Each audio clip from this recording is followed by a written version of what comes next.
Hello my dear students, welcome to my channel Dikshit sir.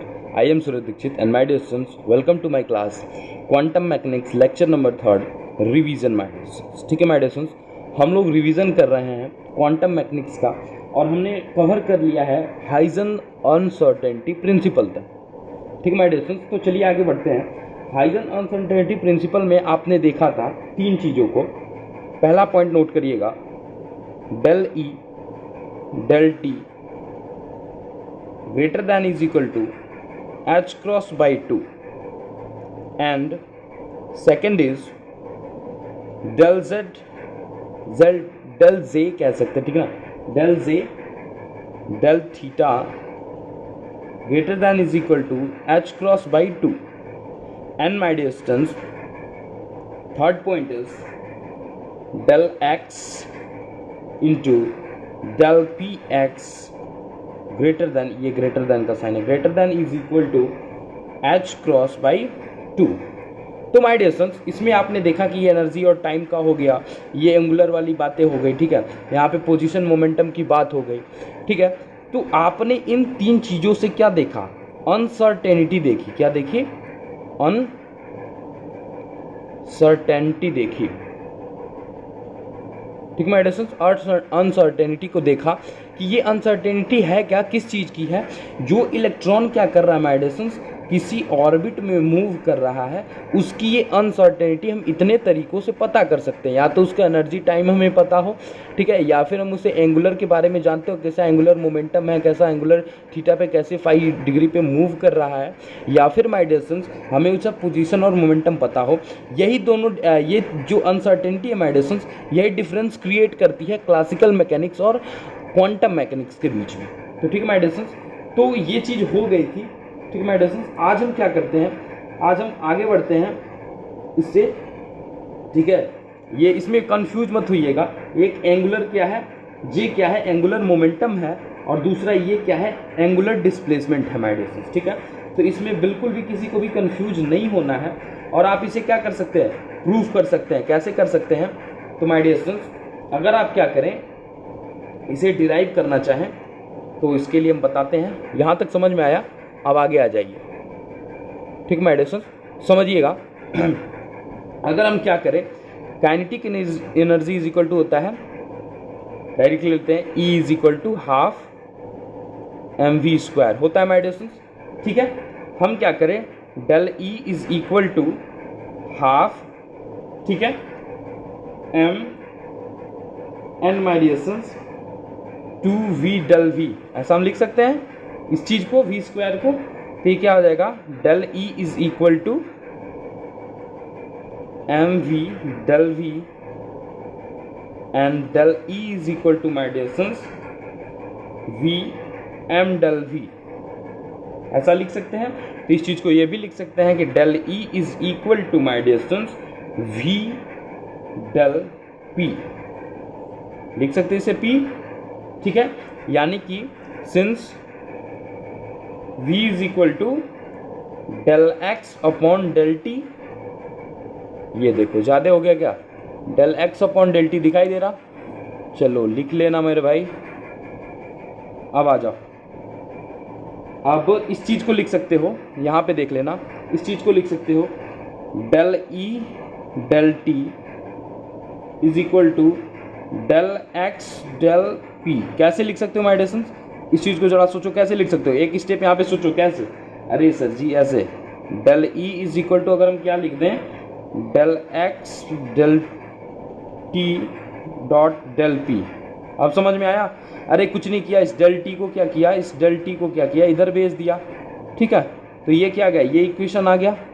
समझ में तो आ रहा ना? पहले देखो, कुछ नहीं करना, काइनेटिक एनर्जी लिया, उस चीज़ को लिखा, यहाँ पर आया, इस पोजीशन का v की वैल्यू, यहाँ पे v की वैल्यू क्या लिख सकते हो, लिख सकते हो क्या, del x del by del t, तो लिख दिया v की वैल्यू, और ये सेम चीज़ उसी को इधर t को इधर भेज दिया.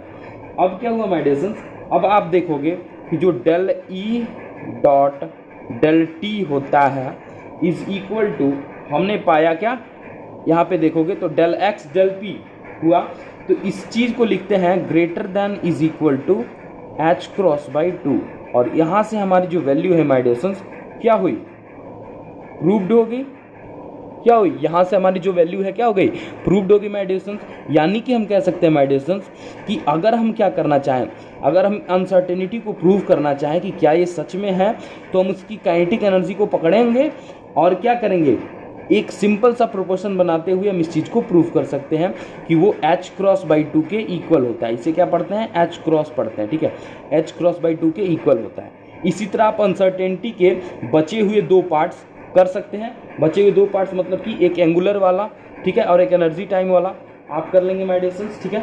अब क्या करते हैं माय डियर स्टूडेंट्स, हम आगे बढ़ते हैं क्योंकि हमें जल्दी से पूरा कवर करना है क्वांटम मैकेनिक्स, ठीक है माय डियर स्टूडेंट्स। तो आइए अब आगे बढ़ते हैं और समझिएगा माय डियर स्टूडेंट्स क्या होने वाला है, ठीक है।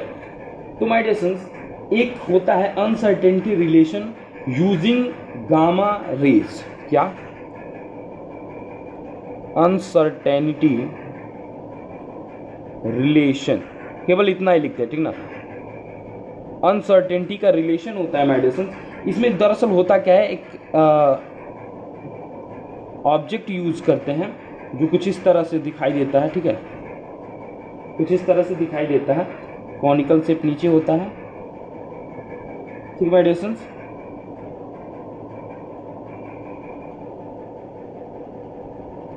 ये क्या है बता दो, माइक्रोस्कोप है, ठीक माय डियर स्टूडेंट्स, क्या है, माइक्रोस्कोप है। अगर थोड़ा गड़बड़ बनाओ तो कोई बात नहीं, ठीक है। अब हम इसमें क्या करते हैं माय डियर स्टूडेंट्स, इधर ए मान लो, इधर बी मान लो। अब करना क्या है, इस पॉइंट को ओ मान लो। हम देखेंगे कि जो अगर हम क्या करें इसमें माय डियर स्टूडेंट्स कि हम लेमडा मान लें एक साइड लेमडा डैश मान लें, तो हम क्या करेंगे, लेमडा डैश जो होगा वेवलेंथ, क्या, वेवलेंथ देख लेना, स्पेलिंग पे ना जाओ भाई, ठीक है, वेवलेंथ ऑफ इंसिडेंट क्या, फोटोन, क्या हुआ, फोटोन इंसिडेंट हुआ, फोटोन। अगर आप माइक्रोस्कोप देखोगे तो अच्छे से समझ पाओगे, ठीक है। फिर ले लो लेमडा, वो क्या करेगा, स्कैटर्ड फोटोन, वेवलेंथ ऑफ, लिख लो, वेवलेंथ ऑफ स्कैटर्ड फोटोन, ठीक माय डियर स्टूडेंट्स। तो इस चीज से क्या आएगा, जो हमारी वैल्यू आएगी निकल के, वो हम देखेंगे कि मोमेंटम जो होगा इसका क्या होगा, इसका जो मोमेंटम होगा वो होगा h क्रॉस मत लगाओ, h या फिर क्रॉस भी लगा सकते हो, डेल डैश, ठीक है। यानी कि ये जो वैल्यू है इंसिडेंट फोटोन की, वो किसके रेशियो में, h क्रॉस के रेशियो में होगी माय डियर स्टूडेंट्स, ठीक है। तो इससे फॉर्मूला बन जाएगा कि h by del sine alpha, क्या, sine alpha my dear students, sine alpha बन जाएगा। तो यहाँ पे हम कह सकते हैं the component of momentum scattered photons when it enters the object along OB, ठीक है, ये ओबी दिखाई दे रहा ना, ओबी के अलोंग अगर करेगा ऑब्जेक्ट ओबी, तो minus h by del sign del ऐसा बनेगा। यानी कि क्या होगा, देखो, यानी कि माय डियर स्टूडेंट्स इधर बताते, ठीक है, यानी कि जो डेल पी होगा वो कई सारे फॉर्म में चलना पड़ेगा उसको, ठीक है।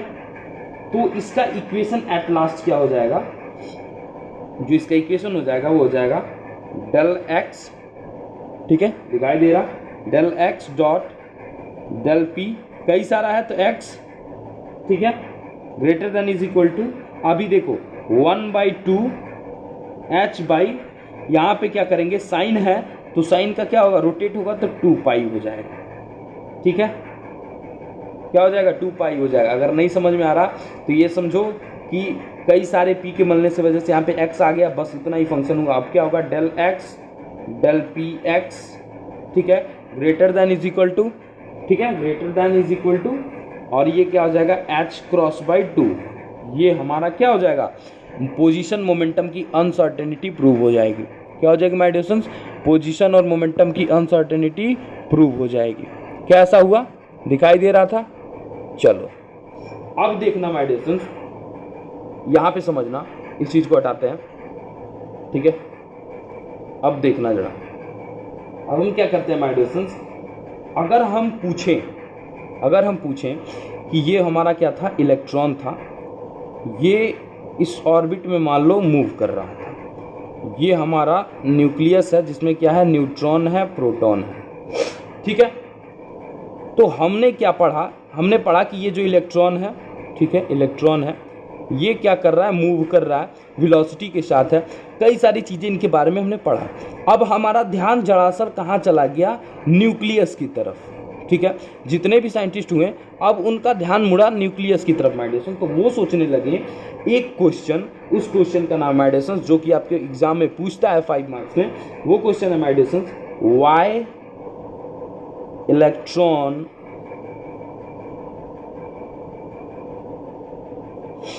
does not exist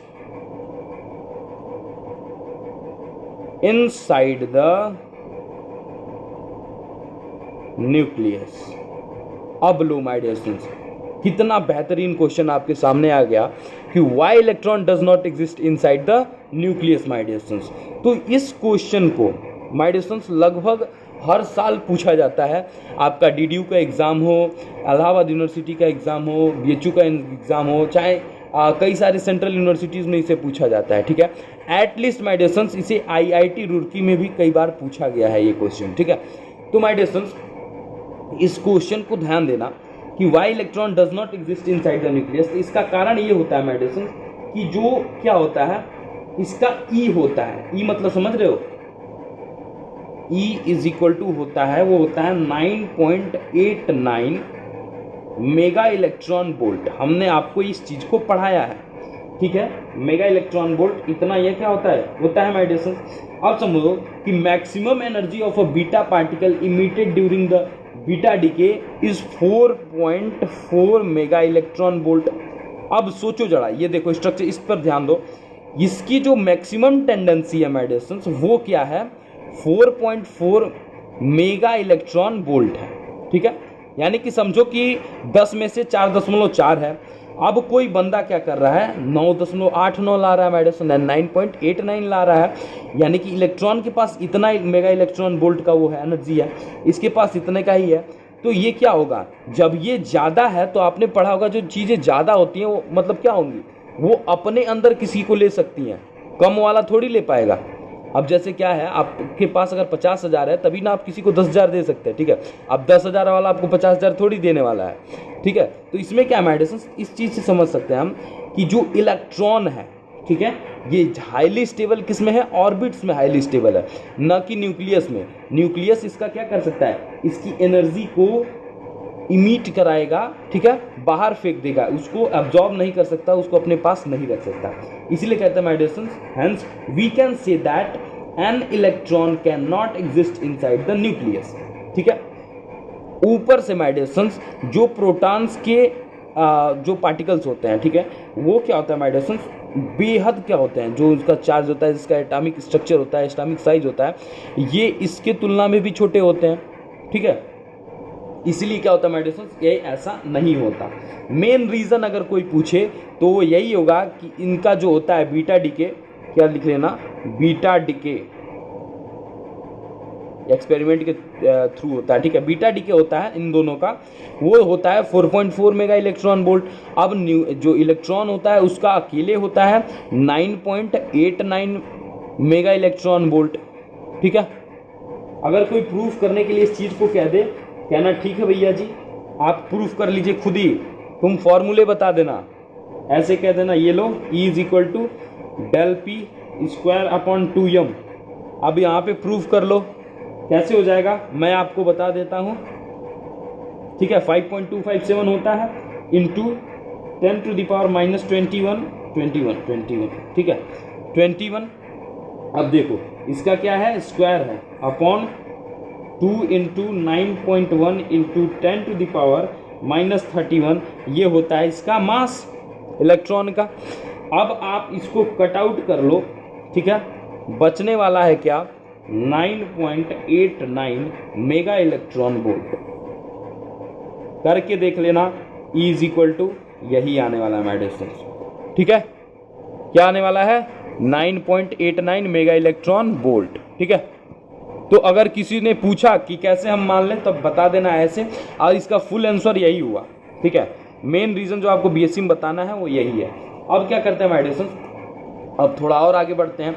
ये क्वेश्चन आपको 4 नंबर देकर जाएगा। ठीक है, ये क्वेश्चन माय स्टूडेंट्स आपको 4 नंबर देकर जाने वाला है। ठीक है, देख लिए, स्क्रीनशॉट ले लिए, आगे बढ़े। चलो माय स्टूडेंट्स आगे बढ़ते हैं। तो देखना माय स्टूडेंट्स, अब आगे की बात करते हैं। तो ये एक बात हो गई। अब बात हो रही है किस चीज की माय स्टूडेंट्स, वेव फंक्शन की। किस चीज की? Wave function. तो वेव फंक्शन क्या होता है my students? Wave function my students याद रखना, जो साई होता है, साई होता है, अगर हम क्या करें, the quantity whose variation make up of the matter wave is called the wave function. एक चीज पहले समझ लो, ये साई है, इसे a प्लस आई बी लिखें तो इसमें ये जो फंक्शन है रियल है, ये क्या है, इमेजिनरी है। इस चीज को तो आप क्लास 11th से जानते हो। ठीक है, ये साई कैप अगर हम लिखना चाहें तो इज इक्वल टू होगा a माइनस आई बी। ठीक है, अगर हम दोनों को मिलाकर लिखना चाहें, यानी कि क्या लिखना चाहें, साई साई कैप लिखना चाहें माय डियर स्टूडेंट, तो हो जाएगा साई स्क्वायर। ठीक है, यानी कि ए square minus I square B square. ठीक है माय डियर स्टूडेंट्स, तो इस चीज को लिख सकते हैं A square minus I square is equal to क्या होता है, क्या होता है माय डियर स्टूडेंट्स, प्लस हो जाएगा ना, तो ये क्या हो जाएगा -1, तो यहाँ पे हो जाएगा प्लस बी स्क्वायर। ठीक है, यानी कि लिख सकते हैं psi psi cap is equal to a square plus b square, लिख सकते हैं। तो ये होता है माय डियर स्टूडेंट्स। अब देखना, हम जिस वेव की बात कर रहे थे, ये इलेक्ट्रॉन है, ये देखो ये इलेक्ट्रॉन है, जिस वेलोसिटी से चल रहा था। ठीक है, तो इसके साथ कोई वेव क्रिएट हो रहा था। अब उसी वेव के हम फंक्शन और वेव की बात करेंगे, तो इसके लिए माय डियर स्टूडेंट्स हमें देखना, साई को क्या कहते हैं, वेव फंक्शन कहते हैं। क्या कहते हैं, इस चीज को कहते हैं वेव फंक्शन, वेव फंक्शन। ठीक है माय डियर स्टूडेंट्स, और साथ ही में प्रोबेबिलिटी एम्पलीट्यूड कहते हैं। क्या कहते हैं, प्रोबेबिलिटी एम्पलीट्यूड, प्रोबेबिलिटी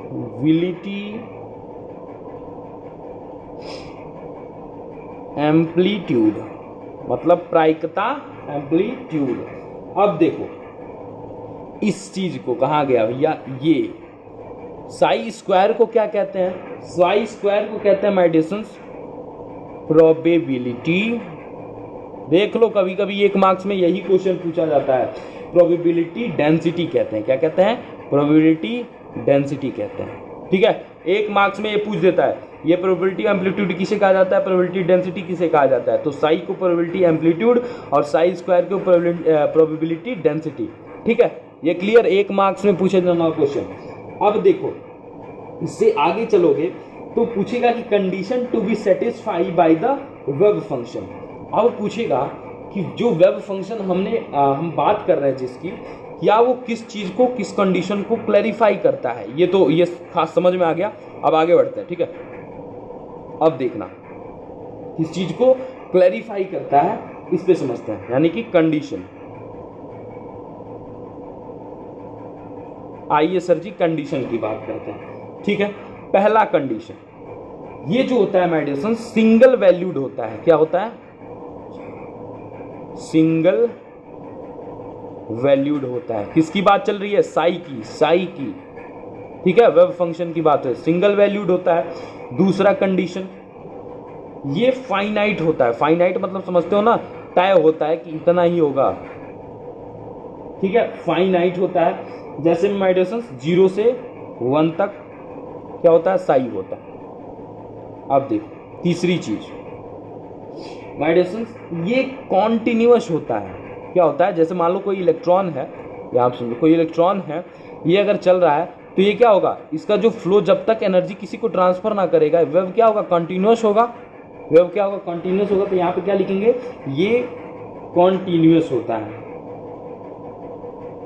ठीक है, चौथा देखिए, x tends to plus minus infinity where psi is equal to 0। अगर क्या होगा माय डियर सन्स, अगर x की वैल्यू प्लस माइनस इन्फिनिटी की तरफ जाएगी तो जो वेव फंक्शन होगा वो 0 हो जाएगा।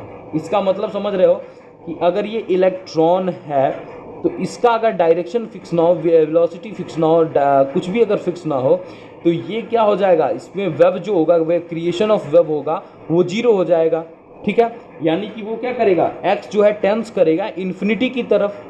ठीक है, तो ये टोटल 4 कंडीशन होते हैं किस चीज के my dear sons, wave function के। ठीक है, अब देखो, अब पूछ सकता है 1 या 2 नंबर में कि what is the condition for the wave function, तो चुपचाप लिख देना ये 4 कंडीशन। क्या, सिंगल वैल्यूड होता है, फाइनाइट होता है, कंटिन्यूअस होता है, और x tense to plus minus infinity पर साई इज इक्वल टू 0 होता है माय डियर फ्रेंड्स। ठीक है, क्या होता है, साई इज इक्वल टू 0 होता है। अब चलिए एक बेहद ही अच्छे मोड पर चलते हैं। ठीक है, इमेजिनरी और रियल बता दिया आपको, अब सबसे अच्छे चीज पर चलते हैं माय डियर फ्रेंड्स।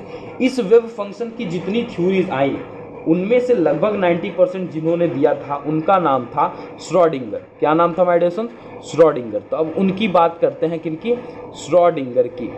ठीक है, हमें लगता है कि कल का फिर से लेना पड़ेगा क्लास, देखते हैं। लेकिन क्या my dear friends, Schrodinger wave equation.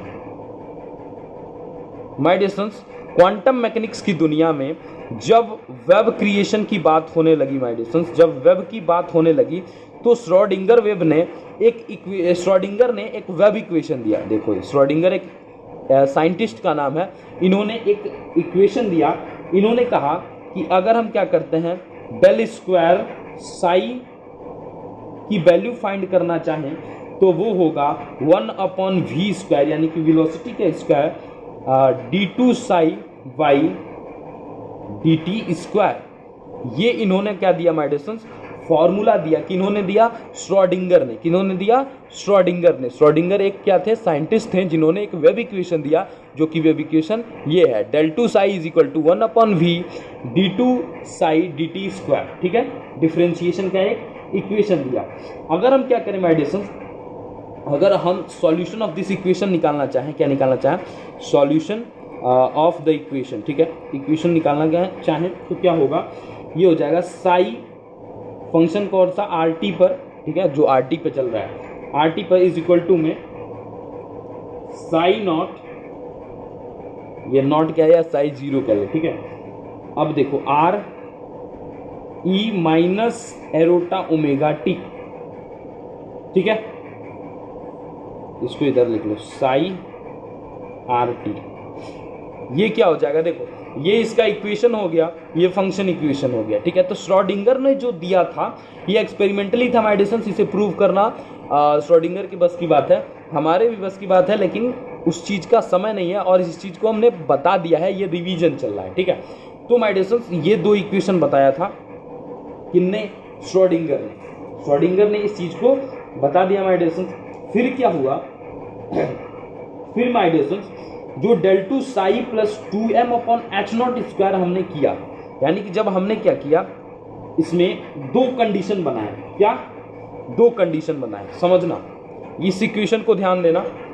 ठीक है, उस इक्वेशन को ध्यान दो और आगे देखो, बताते हैं, बाकी सब मिटा देते हैं उस इक्वेशन को छोड़कर। अब इस इक्वेशन में क्या हुआ कि अगर इलेक्ट्रॉन साई यानी कि वेव फंक्शन के साथ काम कर रहा है तो 2 कंडीशन हो सकते हैं। क्या हो सकते हैं माय डियर फ्रेंड्स, 2 कंडीशन हो सकते हैं। क्या क्या, पहला कंडीशन वो टाइम डिपेंडेंट होगा।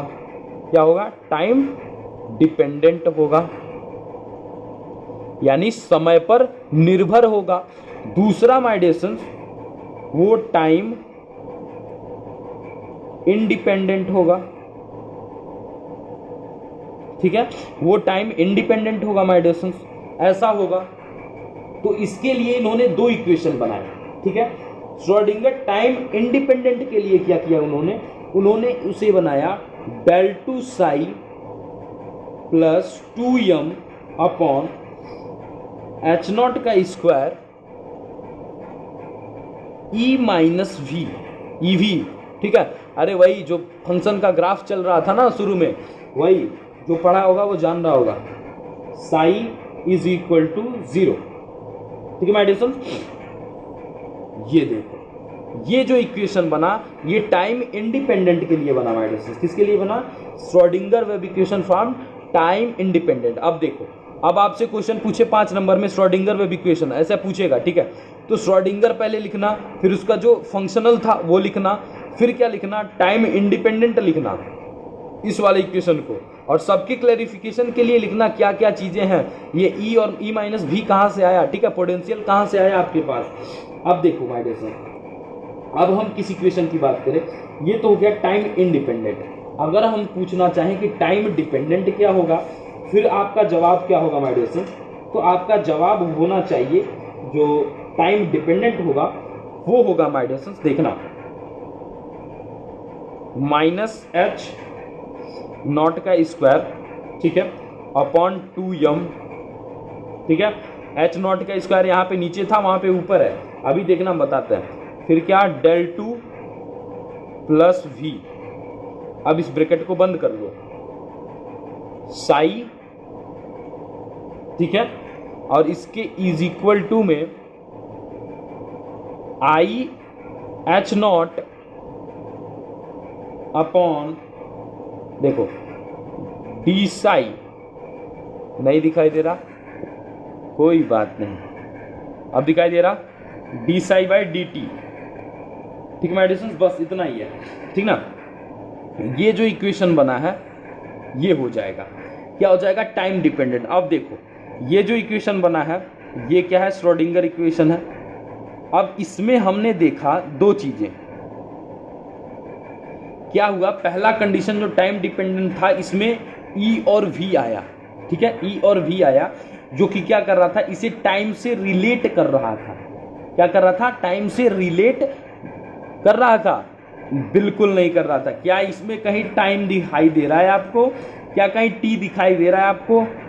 क्या इस पूरे इक्वेशन का टी दिखाई दे रहा है? बिल्कुल नहीं। यानी कि ये क्या है? समय से स्वतंत्र है, टाइम इंडिपेंडेंट है माय डियर स्टूडेंट्स। इंडिपेंडेंट मतलब स्वतंत्र है। अब देखो इसमें टाइम लाना पड़ा हमें, ये टाइम टी लाए हैं, ये क्या हुआ? समय पर अब निर्भर करेगा, यानी कि ये समय पे क्या करेगा?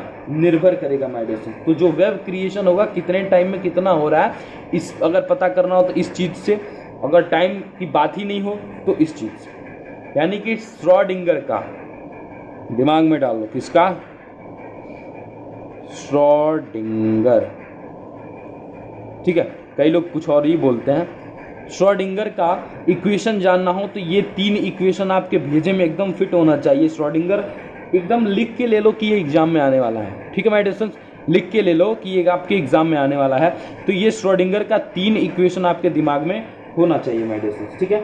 अब हम क्या करते हैं माय डियर स्टूडेंट्स, अब हम इस क्लास को यहीं विराम करते हैं, क्योंकि एक लेक्चर और लेना पड़ेगा, क्योंकि अभी जो बचा हुआ सिलेबस है वो भी थोड़ा ज़्यादा है, ठीक है माय डियर स्टूडेंट्स। तो मिलेंगे, जरूर मिलेंगे आपसे, तब तक देखते रहिएगा, स्क्रीनशॉट ले लीजिए, ठीक माय डियर स्टूडेंट्स। और मिलते हैं नेक्स्ट रिवीजन के चौथे लेक्चर में माय डियर स्टूडेंट्स, और काफ़ी मज़ा आएगा, ठीक है। टेंशन लेके बिल्कुल नहीं पढ़ना है, जितनी चीज़ें रिवीजन में बता रहा हूँ कम से कम उतना याद कर लेना माय डियर स्टूडेंट्स। गारंटी के साथ कहते हैं यू गॉट 35 प्लस मार्क्स, ठीक है my dear students, 35 plus marks gain करोगे, ठीक माय डियर स्टूडेंट्स। मिलते हैं नेक्स्ट लेक्चर में। जय हिंद, जय भारत।